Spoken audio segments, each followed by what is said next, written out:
Hello friends, welcome to my YouTube channel. आज की कहानी है ढलती उम्र का साथ, बहू बेटे को सीख देने वाली कहानी का भाग 2।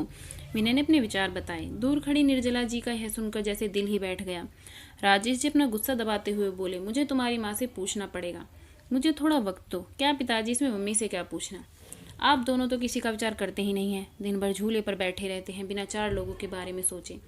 अब मानवी घर में है, छोटे बच्चे भी हैं घर में, और आने जाने वाले लोग भी तो आपको कैसे देखते हैं। आप किसी का विचार नहीं करते। विनय थोड़ा चिढ़ते हुए ही बोला। अंदर से मानवी की बड़बड़ भी चालू ही थी।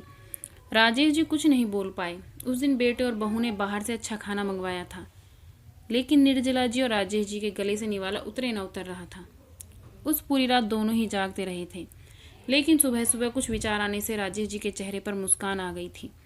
राजेश जी खुद रसोई घर में जाकर चाय बनाकर लाए थे, लेकिन निर्जला जी इतनी नाराज थी कि वह आज बगीचे में किसी भी पेड़ पौधे को पानी तक डालने नहीं गई थी। पूरा दिन तो बड़े ही नॉर्मल तरीके से गुजरा था, लेकिन शाम को विनय की आंखें फटी की फटी रह गई थी जब उसने घर के आगे घर भाड़े पर देना है का बोर्ड पढ़ा था। विनय ने अब राजेश जी से कहा, पापा, माना कि हमारा घर बड़ा है, लेकिन इसका यह मतलब थोड़े है कि हम उसे भाड़े पर दे दें। बेटा, अगले महीने मेरे साथ काम करने वाले शर्मा जी रिटायर हो रहे हैं और वही अब इस घर में भाड़े पर रहेंगे, राजेश जी ने कहा। लेकिन वे रहेंगे कहाँ? विनय ने अपनी शंका भरा सवाल पूछा। घर के उस हिस्से में जहाँ तुम रहते हो, राजेश जी ने कड़क आवाज में कहा। और पापा, हम कहाँ रहेंगे? नरम पड़ती आवाज में विनय ने पूछा। बेटा, मैं मानता हूँ कि मैंने तुम्हें इस लायक तो बनाया है कि तुम अपने पैरों पर खुद खड़े हो सको, इसलिए तुम्हारे पास 1 महीना है। तुम अपने लिए नया फ्लैट ढूंढ लो या कंपनी के फ्लैट में रहने चले जाओ। वहाँ तुम्हें तुम्हारी उम्र के लोगों का साथ मिल जाएगा और इस घर में हमें हमारी उम्र के लोगों का साथ मिल जाएगा। तुम भी सुखी और हम भी। राजेश जी ने सब कुछ साफ साफ कह दिया। पापा, लगता है आप तो नाराज हो गए। कल मैंने जो भी कहा मेरा वह मतलब नहीं था, विनय ने अपने पापा के आगे हाथ जोड़ते हुए कहा। नहीं बेटा, तुम्हारी जनरेशन ने हमें एक सबक दिया है कि कैसे प्रैक्टिकल बनकर रहा जाता है। हम बड़े, तुम बच्चों को साथ में देखकर खुश हो सकते हैं, तो तुम्हें हमें साथ में देखने में क्यों प्रॉब्लम होती है?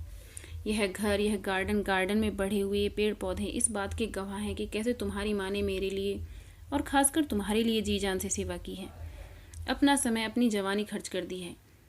इसलिए इन सब पर तुमसे और मुझसे भी ज़्यादा तुम्हारी माँ का हक है, और इन सब को मैं तुम्हारी माँ से नहीं छीन सकता, राजेश जी ने अपनी पत्नी की तरफ देखते हुए कहा।